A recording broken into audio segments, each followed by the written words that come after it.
Bienvenidos a un nuevo Deep Dive. Hoy nos vamos a sumergir en un tema que, bueno, creo que a todos nos toca en algún momento, ¿no? El abandono en el amor. Ah, sí. Y para comprenderlo mejor, vamos a explorar un texto que nos invita a reflexionar sobre este complejo sentimiento, el abandono en el amor, un viaje a través de las relaciones humanas. Exacto. Y bueno, quería aclarar que no solo nos vamos a enfocar en el amor romántico, ¿eh? Abordaremos el abandono en todas sus formas, en la amistad, la familia. Es un viaje a través de las diferentes maneras en que experimentamos esa sensación de pérdida, ¿no? Y de vacío. Precisamente. El texto nos ofrece una mirada profunda a las causas y efectos del abandono, pero también, y esto me parece muy interesante, nos brinda herramientas para sanar y construir relaciones más fuertes. Sí, me parece fascinante que no se quede solo en el problema, ¿no? Sino que nos ofrece un camino hacia la sanación. ¡Sí! ¿Qué te parece si empezamos por comprender cómo se manifiesta el abandono en los diferentes tipos de relaciones? Por supuesto. Comencemos con el abandono en las relaciones de pareja. El texto lo describe como un espectro, ¿no? Que va desde rupturas repentinas hasta la negligencia emocional. Una forma más sutil, pero igualmente dolorosa. Es cierto. Esa falta de tensión, de conexión emocional, puede ser tan devastadora como una ruptura, ¿no? Imagínense sentir que no te ven, que no te escuchan, que eres invisible para la persona que amas. Uf, sí. Ese vacío emocional puede generar mucha inseguridad, resentimiento y, a largo plazo, erosionar la base de la relación. Claro. Y esto me lleva a una pregunta. ¿Cómo se relaciona este abandono en la pareja con la forma en que nos relacionamos con nosotros mismos? Podría ser que una baja autoestima nos haga más vulnerables a este tipo de situaciones. Es una excelente pregunta. El texto no lo aborda directamente, pero podemos inferir que la autoestima juega un papel importante en cómo percibimos y respondemos al abandono.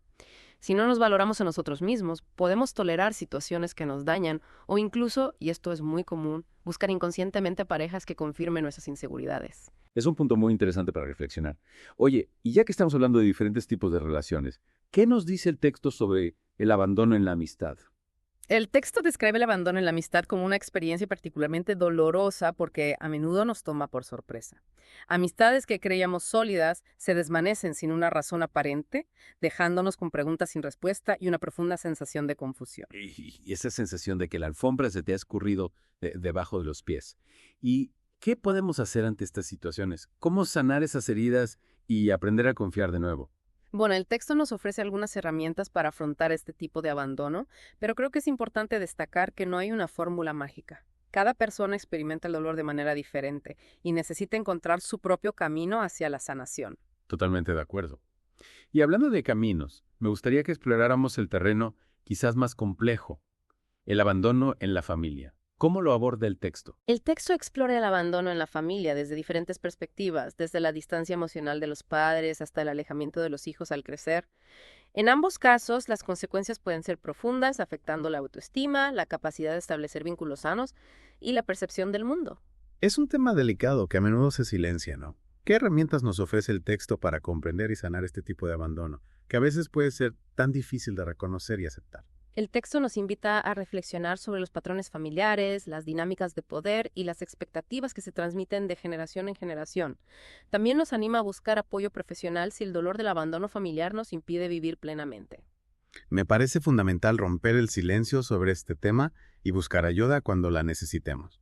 Oye, y ya que hemos explorado las diferentes formas en que se manifiesta el abandono, ¿qué te parece si profundizamos en sus causas? Por supuesto. El texto nos ofrece una visión fascinante de las motivaciones detrás del abandono, y creo que aquí podemos encontrar algunas claves para comprender mejor no solo a quienes nos abandonan, sino también a nosotros mismos.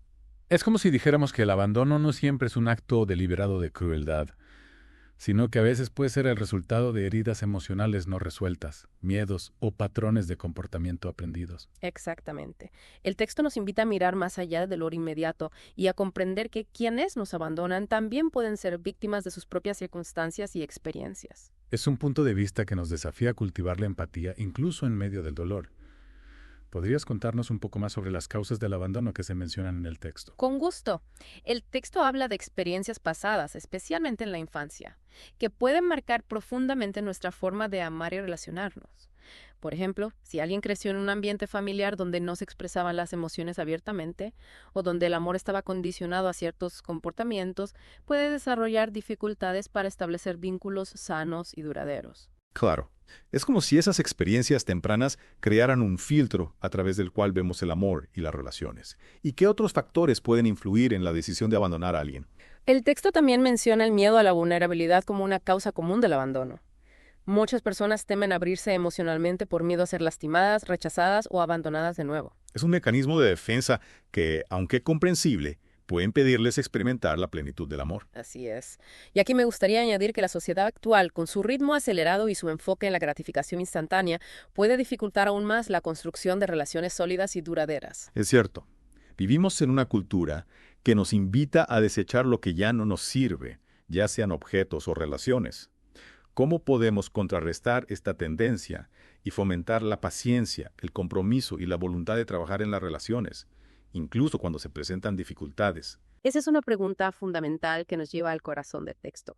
Y creo que la respuesta se encuentra en la capacidad de cultivar la resiliencia, la empatía y la comprensión de que el amor en todas sus formas requiere esfuerzo, compromiso y una voluntad de crecer juntos. Y hablando de crecimiento, me gustaría que exploráramos el impacto a largo plazo del abandono. ¿Cómo afecta nuestra capacidad de amar y confiar en el futuro? El texto es bastante claro en este punto. El abandono, especialmente si se repite a lo largo de la vida, puede generar profundas heridas emocionales que dificultan la construcción de relaciones sanas y duraderas. Es como si la experiencia del abandono creara una especie de armadura emocional que nos protege del dolor, pero que al mismo tiempo nos impide conectar plenamente con los demás. Exactamente. El miedo al rechazo, la dificultad para confiar, la tendencia a sabotear las relaciones, son solo algunas de las secuelas que el abandono puede dejar en nuestras vidas. Es un panorama bastante desalentador, pero me alegra que el texto no se quede ahí. ¿Qué nos ofrece para sanar esas heridas y romper con los patrones de abandono que se repiten en nuestras vidas? El texto nos presenta 10 caminos para sanar, 10 pasos que podemos seguir para superar el dolor del abandono y construir relaciones más sanas y satisfactorias. Y creo que aquí reside la verdadera esperanza, en la posibilidad de transformar el dolor en aprendizaje, la tristeza en fortaleza y la vulnerabilidad en autenticidad. Me parece una propuesta fascinante. ¿Te parece si en la siguiente parte de nuestro Deep Dive exploramos en detalle estos 10 caminos hacia la sanación? Con mucho gusto. Y estoy segura de que nuestros oyentes encontrarán en ellos herramientas valiosas para afrontar sus propias experiencias con el abandono. Bueno, pues retomando nuestra conversación, me parece crucial adentrarnos en esos 10 caminos para sanar que propone el texto. Son como faros que nos guían en la oscuridad del abandono y nos muestran el camino hacia la recuperación y el crecimiento. Me encanta esa analogía de los faros. Y me parece fundamental que los exploremos en detalle porque estoy segura de que nuestros oyentes encontrarán en ellos herramientas valiosas para afrontar sus propias experiencias.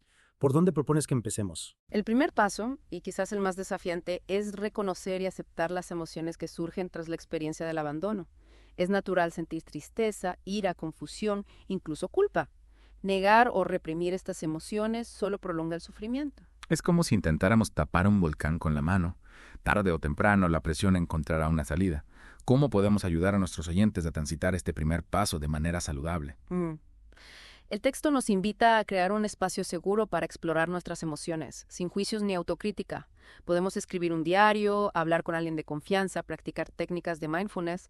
Lo importante es darnos permiso para sentir, sin intentar controlar o cambiar lo que está surgiendo. Es un proceso que requiere mucha valentía y autocompasión.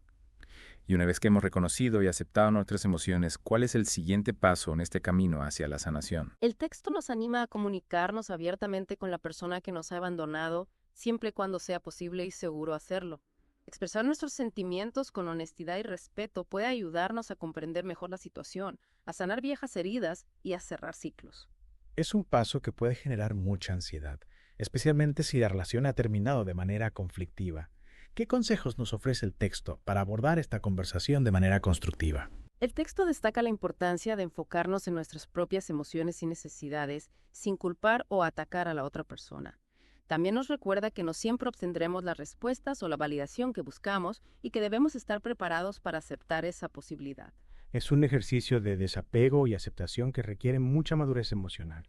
Y si la comunicación directa no es posible o recomendable, ¿qué otras alternativas tenemos para procesar nuestras emociones y encontrar un cierre? El texto nos invita a buscar apoyo en personas de confianza, amigos, familiares, terapeutas.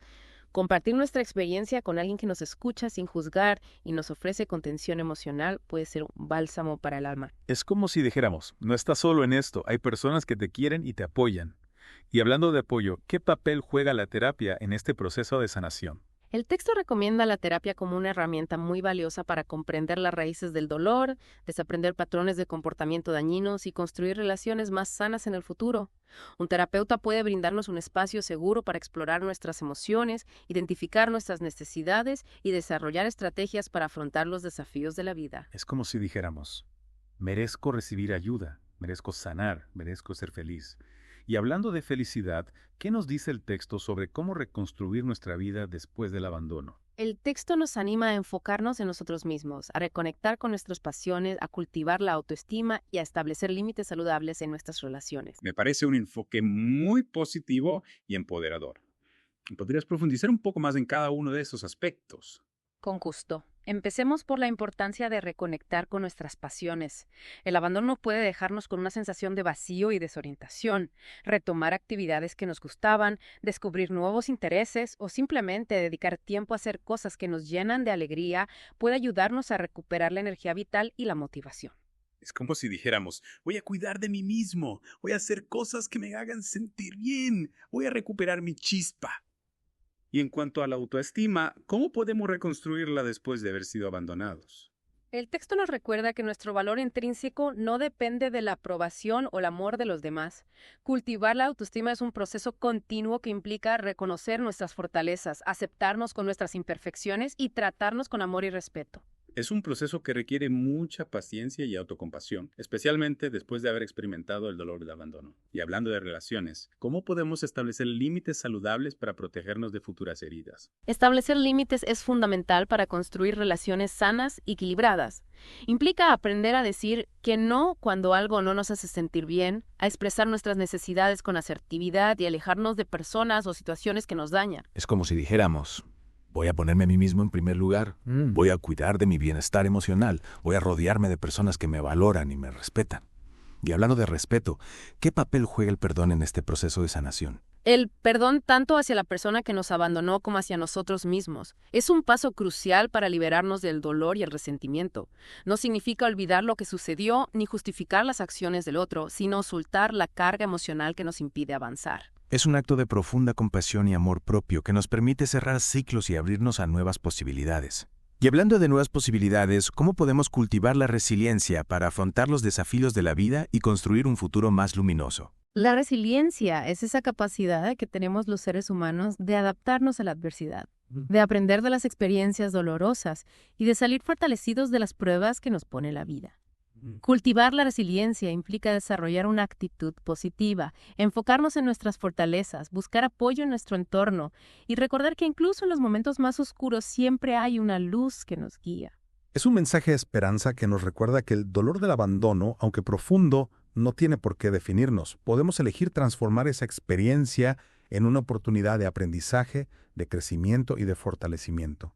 Y creo que esta es una excelente reflexión para dar paso a la última parte de nuestro Deep Dive. Sí, justo eso, esa capacidad de transformar el dolor en aprendizaje, esa es la esencia del último camino hacia la sanación que propone el texto. Cultivar la resiliencia. Me parece una manera brillante de cerrar el círculo. Hemos explorado las diferentes caras del abandono, sus causas, sus efectos a largo plazo, y ahora llegamos a esta capacidad de sobreponernos a la adversidad. Oye, ¿qué nos dice el texto sobre cómo cultivar la resiliencia? Pues nos invita a ver la experiencia del abandono no como un punto final, sino como un punto de inflexión. Una oportunidad para reevaluar nuestras prioridades, fortalecer nuestros vínculos con quienes realmente nos valoran y construir una vida más auténtica y plena. Es un cambio de perspectiva radical, ¿no? Pasar de la victimización al empoderamiento, de sentirnos definidos por el abandono a convertirnos en arquitectos de nuestro propio destino. Exacto. Y aquí me gustaría destacar una frase del texto que me parece fundamental. Dice, cada experiencia, incluso la más dolorosa, nos ofrece una oportunidad de aprendizaje. Es una frase poderosa que nos invita a buscar el aprendizaje incluso en las situaciones más difíciles. ¿Qué tipo de aprendizajes podemos obtener de la experiencia del abandono? Bueno, el abandono nos puede enseñar a conocernos mejor a nosotros mismos, a identificar nuestras necesidades emocionales, a establecer límites saludables en nuestras relaciones y a valorar la importancia del amor propio. Es como si dijéramos, el abandono me hirió, pero también me enseñó a cuidarme mejor a mí mismo y a elegir con más sabiduría a las personas que dejo entrar en mi vida.